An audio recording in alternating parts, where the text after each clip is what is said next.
Hello everyone, welcome to my little blog. আজকে সকালবেলায় শুয়ে শুয়ে ভাবছি আজ আকাশে বোধহয় মেঘলা করেছে, ডিউটি যাওয়ার সময় অতটা রোদ লাগবে না। ও বাবা, উঠে দেখি না রোদও আমার সাথে উঠে পড়েছে। তাই সকালবেলায় আর কি করব, রোজ একই রকম খাবার খেতে খেতে বোর লাগছিল, তাই একটু চাউমিন বানিয়ে খেয়ে নিলাম।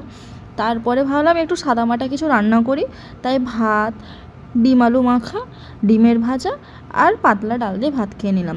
বিশ্বাস করুন, এই নর্মাল একটা খাবারের মধ্যে যে একটা অদ্ভুত রকমের শান্তি আছে, এটা এই মাংসের ঝোল, মাছের ঝোল এইসবের মধ্যে থাকে না। যাই হোক, তারপর বেরিয়ে পড়লাম কাজে যাওয়ার জন্য। দুপুরবেলা খাওয়ার পর ল্যাদ লাগলেও উঠে আমাকে কাজে যেতেই হবে, কিচ্ছু করার নেই। যাই হোক, বেরিয়ে পড়লাম। ডিউটি শেষ করে বেরোনোর পথে দেখছি যে এই একটা বেড়াল বাচ্চা, একটা নয় দুটো বেড়াল বাচ্চা আর তার মা আমার রাস্তার মাঝখানে দাঁড়িয়ে আছে।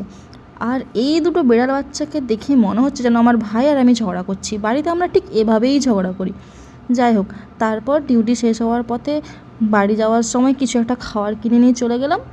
8:30 বেজে গেছে। তো টাটা, আবার দেখা হচ্ছে নেক্সট ব্লগে।